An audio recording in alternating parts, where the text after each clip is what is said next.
Hello everyone. आज के session की अपन शुरुआत कर रहे हैं समुद्र विज्ञान के साथ में। आज के सेशन की अपन शुरुआत करने से पहले कुछ इंपॉर्टेंट बातें बता देते हैं। अपना जो लैब असिस्टेंट ज्योग्राफी से संबंधित जो बैच है वो अपना जो ऐप है उस ऐप पे चल रहा है। तो हमारा जो ऐप है वो है सीक्रेट क्लासेस के नाम से, जो प्ले स्टोर पे अवेलेबल है। आप इसको डाउनलोड कर लीजिएगा। इसके साथ ही आप हमसे जुड़ सकते हैं। जो सीईटी एग्जाम होने वाली है, यानी जो सीईटी एग्जाम है वो हर साल होगी, और सीईटी एग्जाम के जितने भी जो इम्पोर्टेंट क्वेश्चंस हैं उनको यूट्यूब पर अपन लाइव सेशन के रूप में करवा रहे हैं। तो आप हमसे जुड़ सकते हैं। इसके साथ ही राजस्थान जो पुलिस है उसकी ऑनलाइन टेस्ट सीरीज भी हम 15 अगस्त तक लॉन्च करने वाले हैं। इसके साथ ही जो कॉलेज लेक्चर जो वर्तमान में वैकेंसी आई हुई है, उस कॉलेज लेक्चर से इम्पोर्टेंट क्वेश्चन है उनकी अपन लाइव यूट्यूब पे क्लास रहती है अपनी, शाम को डेली 9:30 पे। तो वहां पर आप जुड़ सकते हैं लाइव सेशन के रूप में। और कॉलेज लेक्चर के साथ ही ये सारे के सारे जो क्वेश्चन है वो इम्पोर्टेंट है। स्कूल लेक्चर है, इसके लिए भी स्कूल लेक्चर की एक बड़ी वैकेंसी है वो आने वाली है।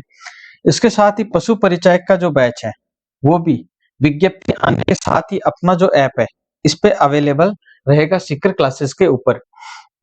और राजस्थान में होने वाली जो आईए एग्जाम है, वर्तमान में आई हुई है इसकी वैकेंसी, तो इसके लिए इंपॉर्टेंट जो क्वेश्चंस हैं उनकी जो लाइव सेशन के रूप पे यूट्यूब पे हमारे जो सेशन है वो चल रहे हैं शाम को 3 बजे। इनके जरिए आप हमसे जुड़ सकते हैं। और अपना जो नया सेशन है वो शुरू करने वाले हैं समुद्र विज्ञान के रूप में। इसके साथ ही अपन बता देते हैं कि जो लैब असिस्टेंट ज्योग्राफी से संबंधित जो कोई भी स्टूडेंट आप अगर हमसे जुड़ना चाहते हैं तो हमारा जो ऐप है वो आप डाउनलोड कर लीजिएगा। इसके साथ ही यहाँ पर समुद्र विज्ञान है वो शुरू हो चुकी है, और फिजिकल ज्योग्राफी है वो अपनी पूरी हो गई है, इंडियन ज्योग्राफी पूरी हो गई है, और प्रैक्टिकल का लगभग जो पार्ट है वो अपना पूरा हो चुका है। और चौथा जो पार्ट है वो शुरू किया है हमने समुद्र विज्ञान के, जिसके अंतर्गत जो पहला टॉपिक आपके दिया गया है महासागरीय तली के उच्चावच। इनके बारे में आज के सेशन में अपन डिस्कस करेंगे। तो चलिए, समुद्र विज्ञान, इसके अंतर्गत अगर अपन देखें तो पृथ्वी पर लगभग 71% भाग भूभाग पर जल है तथा 29% भाग स्थलीय है। ये पूरी पृथ्वी है, इसके ऊपर अगर अपन देखते हैं तो केवल 29% भाग ही स्थल के रूप में मिलता है अपने को, और 71% भाग है वो जल के रूप में मिलता है। यानी जल है वो पृथ्वी को 71% भाग भूभाग को घेरे हुए है। इसके साथ ही अपन देखते हैं कि पृथ्वी के कुल जल संसाधनों का 97% से भी अधिक जल महासागरों में खारे जल के रूप में मौजूद है, जो मुख्य रूप से 5 बड़े महासागरों के रूप में मिलता है। यानी कि अपन देखते हैं कि जो कुल जल संसाधन पृथ्वी पर अपने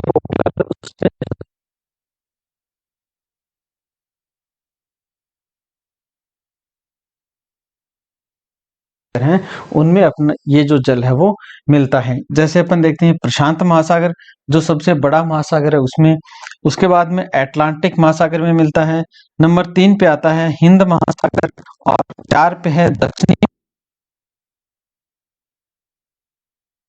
देखते हैं इन 5 महासागरों में मुख्य रूप से जो जल है वो मिलता है। ये जो 3 महासागर हैं इनका मुख्य रूप से अध्ययन करेंगे। प्रशांत महासागर, अटलांटिक महासागर और हिंद महासागर के नीचे क्वेश्चन पूछे जाते हैं। नेक्स्ट है अपना बात करते हैं के बारे में कि उच्चता मिति वक्र। इंपॉर्टेंट बात है कि उच्चता मिति वक्र महाद्वीप व महासागरों के ऊंचे नीचे भागों को मिलाते हुए खींचे गए वक्र को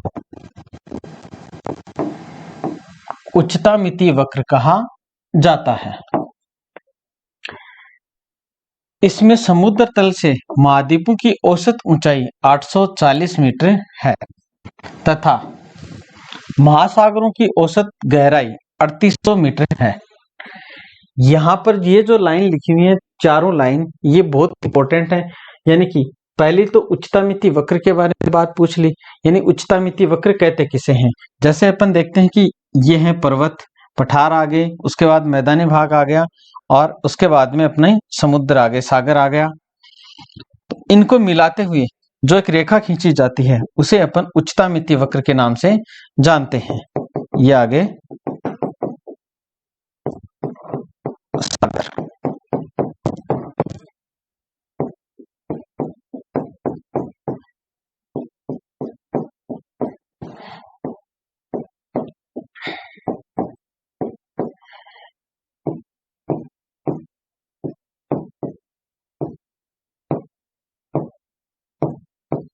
महासागर, और ये जो जितना भी भाग है वो है स्थल का। ठीक है, तो इसको मिलाते हुए जो रेखा खींची जाती है उस रेखा को ही उच्चतामिति वक्र के नाम से जानते हैं। यही बात यहाँ पर लिखी हुई है कि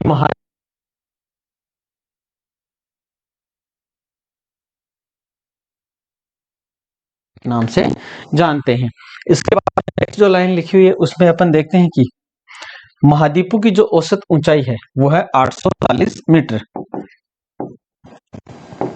840 मीटर।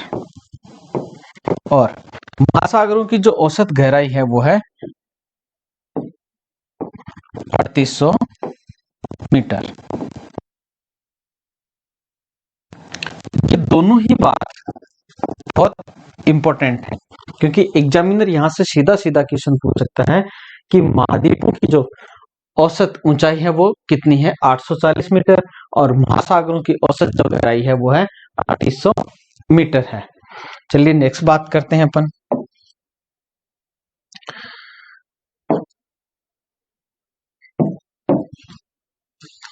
महाद्वीपों से महासागरों की ओर चलते हुए निम्न उच्चावच पाए जाते हैं, जिसके अंतर्गत देखते हैं नंबर 1 पे महाद्वीपीय मग्न तट। ठीक है, महाद्वीपीय मग्न तटों की अगर बात करें तो इसका ढाल सामान्यतः 1 डिग्री होता है। इंपॉर्टेंट बात है कि महाद्वीपीय जो मग्न तट है इनका ढाल होता है वो 1 डिग्री होता है। और नंबर 2 पे जो बात है वो है इनकी गहराई। इनकी गहराई होती है 100 फेदम, या फिर अपन कह सकते हैं 600 फीट है वो इनकी गहराई होती है। एक फेदम में 6 फीट होते हैं, तो अपन ये भी कह सकते हैं कि इनकी गहराई है वो 100 फेदम है, या फिर 600 फीट इनकी गहराई है, और इनकी जो ढाल है वो है 1 डिग्री। इसके साथ ही अपन देखते हैं कि भूमध्य रेखीय क्षेत्रों में मग्न तटों की चौड़ाई कम होती जाती है, जो बढ़ती जाती है। यानी कि भूमध्य रेखीय क्षेत्र है वहां पे देखते हैं कि मग्न तट है वो कम चौड़ाई वाले मिलते हैं, और जैसे जैसे अपन ध्रुवों की ओर बढ़ते जाते हैं वैसे जो मग्न तट है वो अधिक चौड़ाई के मिलते जाते हैं। आर्कटिक महासागर में मग्न तट सबसे चौड़े पाए जाते हैं, इसलिए इसे शेल्फ सागर भी कहा जाता है। यानी शेल्फ यानी मग्न तट जहां के चौड़े होते हैं उसे अपन मग्न तटों को शेल्फ भी कह सकते हैं। तो आर्कटिक महासागर को शेल्फ सागर भी कहा जाता है। ये बात इंपॉर्टेंट है, क्वेश्चन आ सकता है कि शेल्फ सागर के नाम से इनमें से कौन सा महासागर जाना जाता है, तो आर्कटिक महासागर समस्त महासागरीय तली के 8.6% भाग पर, इंपॉर्टेंट बात है, वेरी वेरी इंपॉर्टेंट बात है कि समस्त महासागरीय तली के 8.6% भाग पर मग्न तटों का विस्तार है वो देखने को मिलता है। इसके बाद में बात करते हैं अपन अटलांटिक महासागर में। तो अटलांटिक महासागर में इनका जो विस्तार है वो 13.3% है, जबकि प्रशांत महासागरों में इनका जो विस्तार है वो है 5.7% है, और हिंद महासागर में इसका जो विस्तार है वो है 4.2% मग्न तटों का। जैसे कि अपन देखते हैं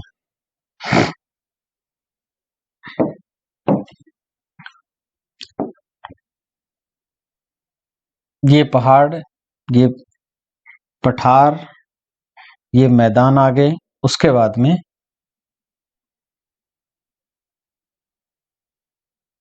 सागर आ गए।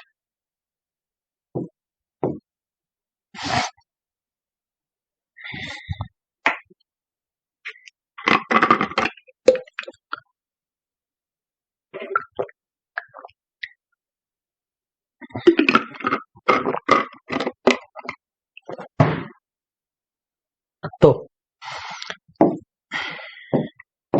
महासागरों में थोड़ा जल भर देते हैं। जल पीने के बाद में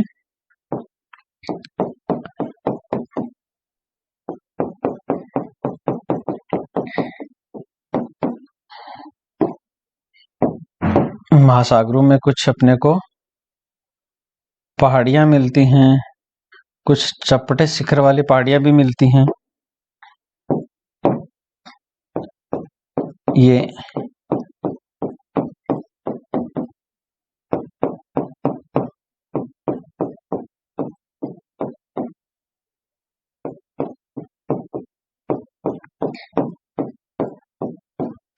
ज्योग्राफी में भाई डायग्राम बनाया करो, जितने डायग्राम बनाओगे उतना याद रखने में आसानी होगी आप लोगों के। हालांकि सबकी जो पीडीएफ है वो आपको हमारे ऐप पे मिल जाएगी,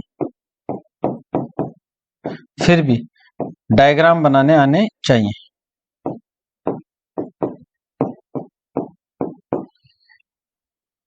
तो यहां पर अपन देखते हैं कि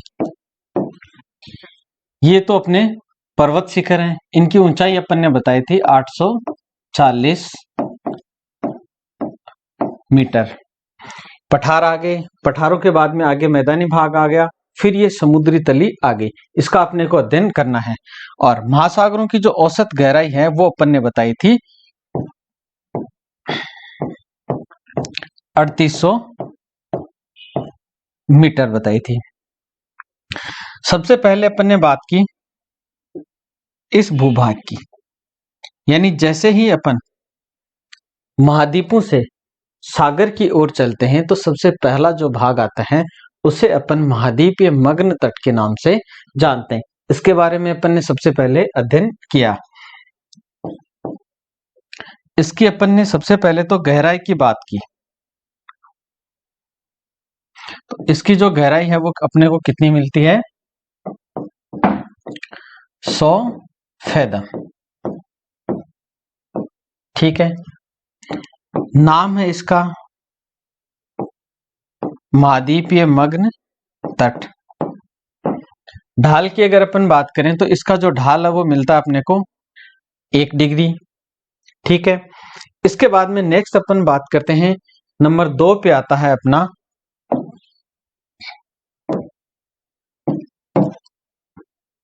महाद्वीपीय मग्न ढाल। महाद्वीपीय मग्न ढाल की अगर अपन बात करें तो इसका जो ढाल है वो अपने को मिलता है 3 से लेकर 5 डिग्री इसका ढाल है। और इसकी जो गहराई है वो 200 से लेकर 2000 मीटर, या अपन कह सकते हैं 100 से लेकर 1000 फेदम इसकी गहराई है। समस्त महासागरीय तली के 8.5% भाग पर मुख्य रूप से फैला हुआ है। अटलांटिक महासागर की अगर अपन बात करें तो अटलांटिक महासागर में इसका जो विस्तार है वो 12.4% है।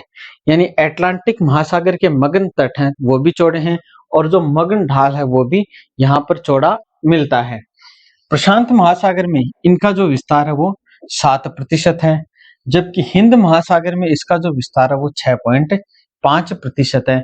तो एक बात से अपने को पता चल रहा है यहाँ पर कि महाद्वीपीय जो मग्न तट और मग्न ढाल हैं उनकी कम चौड़ाई मिलती है प्रशांत महासागर और हिंद महासागर में, जबकि अधिक इनकी जो चौड़ाई है वो मिलती है अपने अटलांटिक महासागर में मग्न तट और मग्न ढालों की। इसके बाद में नंबर 3 पे जो बात आती है वो है महाद्वीपीय उभार के बारे में। जैसे अपन देखते हैं कि जैसे ही मग्न तट से आगे की तरफ अपन चलते हैं, ये वाला जो भूभाग है इस भूभाग को अपन जानते हैं महाद्वीपीय मग्न ढाल के रूप में।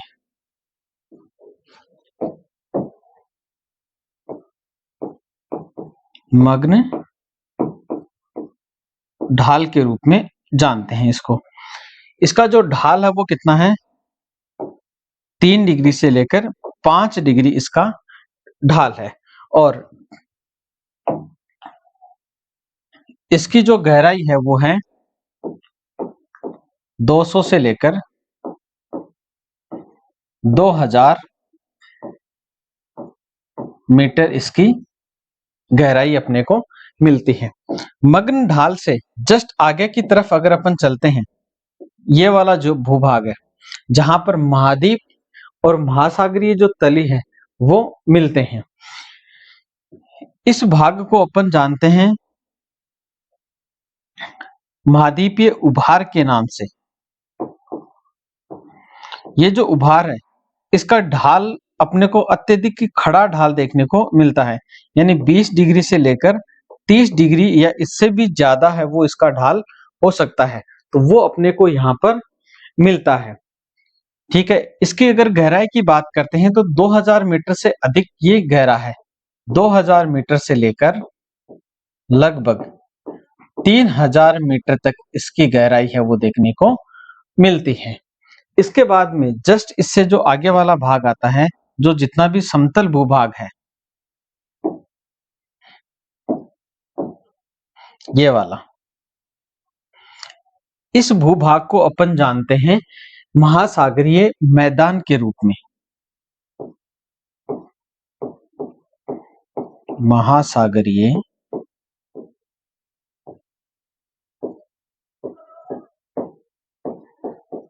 मैदान के रूप में जानते हैं।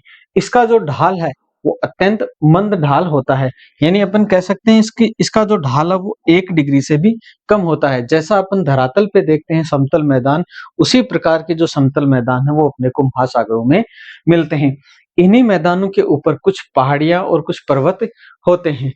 जो निकुली पर्वत होते हैं उन्हें तो अपन पहाड़ियों के नाम से जानते हैं, और जिनका जो शिखर है वो कैसा होता है, ऊपर से चपटा होता है, उसे अपन चपटे शिखर वाली जो पहाड़ी होती हैं उन्हें अपन गुयोट के नाम से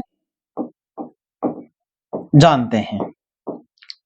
ठीक है, इससे आगे चलने पर जो गहरे भाग हैं वो अपने को मिलते हैं। तो जो कम गहरे भाग होते हैं उन्हें अपन खाई के नाम से जानते हैं, या जिन्हें अपन कह सकते हैं ट्रेंच अपने को मिलती हैं। और जो अधिक गहरे जो भाग होते हैं उन्हें अपन गर्त के नाम से जानते हैं।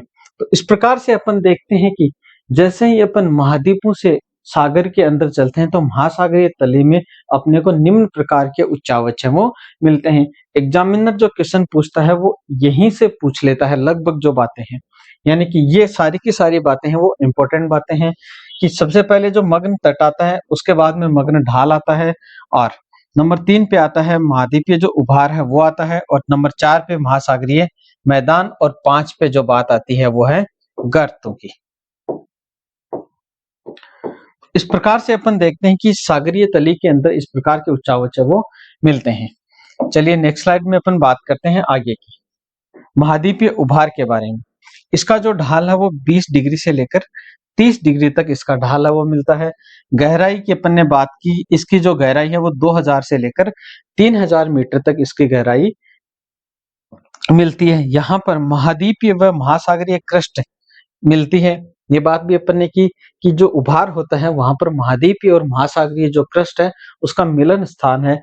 इसी कारण से यहाँ पर जो महाद्वीपों से जो जितना भी कचरा मलबा जाता है नदियों के द्वारा, उस सारे के सारे मलबा का जो जमाव है मुख्य रूप से यही इन्हीं क्षेत्रों में होता है। नेक्स्ट अपन बात करते हैं नंबर 4 पे गहन सागरीय मैदान के बारे में।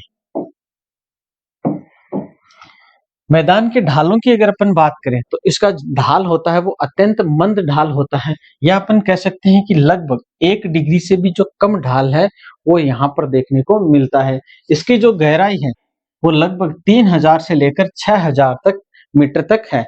ये जो गहराई है इसके आंकड़े आपको जरूर से याद करने हैं, क्योंकि यहीं से लगभग क्वेश्चन पूछा जाता है, क्योंकि यहाँ पर इनकी जो मीटर है उनमें गड़बड़ हो सकती है आप लोगों के। संपूर्ण महासागरीय तली के लगभग 75.9% भूभाग पर महासागरीय मैदान है वो फैले हुए हैं। प्रशांत महासागर में इनका जो विस्तार है वो 80.3% है, जबकि हिंद महासागर में इनका जो विस्तार है वो है 80.1% और अटलांटिक महासागर में इनका जो विस्तार है वो है 54.9% है। तो इस प्रकार से अपन कह सकते हैं कि महासागरीय जो मैदान है वो सबसे ज्यादा जो चौड़े हैं या सबसे ज्यादा जो फैले हुए मिलते हैं अपने को, वो प्रशांत महासागर और हिंद महासागर में मिलते हैं, जबकि सबसे कम है जो फैले हुए मिलते हैं वो अटलांटिक महासागर में मिलते हैं, लगभग 54.9% भूभाग पर ही मिलते हैं। नंबर 5 पे जो बात आती है वो आती है गर्तों के बारे में, महासागरीय गर्त। इनमें देखते हैं कि अपन वर्तमान में महासागरों में 57 गर्तों की खोज की जा चुकी है, जिनमें से 32 जो गर्त हैं वो प्रशांत महासागर में मिलते हैं, जबकि 19 जो गर्त हैं वो अटलांटिक महासागर में मिलते हैं और 6 गर्त हैं वो अपने को हिंद महासागर में मिलते हैं। यहां से भी लास्ट जो लैब असिस्टेंट एग्जाम हुई थी उसमें क्वेश्चन आया था इनमें से भी कि प्रशांत महासागर में कितने गर्त मिलते हैं, 32, और अटलांटिक में 19 और हिंद महासागर में 6 गर्त हैं वो मिलते हैं। इसके बाद में लास्ट अपन चर्चा करते हैं अंतर सागरीय कंदराओं के बारे में। अंतर सागरीय अगर कंदराओं के बारे में बात करते हैं तो सबसे पहले अपन देखते हैं कि अंतर सागरीय जो कंदराएं हैं वो मिलती कहाँ पर हैं। जहां पर महासागरीय जो मगन तट, महाद्वीपीय जो मगन तट और मगन ढाल है, उन मगन तटों और मगन ढालों पर ये कंदराएं मिलती हैं। इनकी उत्पत्ति से संबंधित कुछ सिद्धांत हैं वो सीधे सीधे एग्जाम्स में पूछे जा सकते हैं। ये जो बात है वो कॉलेज लेक्चर, स्कूल लेक्चर और लैब असिस्टेंट तीनों के लिए इंपॉर्टेंट रहने वाली है। अपन देखते हैं कि भूपृष्ठीय अपर्दन जो सिद्धांत है वो दिया था डाना ने दिया है। पंख तरंग सिद्धांत है वो दिया है डेविस, डेली और रीदर। तीनों का नाम याद रखना है, डेविस, डेली और रीदर का। घनत्व तरंग सिद्धांत है वो दिया था सेलिस व फ्लोरेल ने दिया है। तो ये 3 सिद्धांत है वो तीनों सिद्धांत अंतर सागरीय जो कंदराएं हैं उनसे संबंधित महत्वपूर्ण सिद्धांत के रूप में जाने जाते हैं। आज का जो सेशन है उसके अंतर्गत इतनी ही बातें हैं। कल का जो सेशन होगा उसके अंतर्गत अपन बात करेंगे जो महासागर हैं। सबसे पहले अपन बात करेंगे प्रशांत महासागर के बारे में, उसके बाद में अटलांटिक महासागर और उसके बाद में हिंद महासागर के बारे में। तो तीनों महासागरों के अंतर्गत जो जितने भी उच्चावच मिलते हैं उन सारे के सारे उच्चावचों की अपन आगे के सेशन में बात करने वाले हैं। Thank you.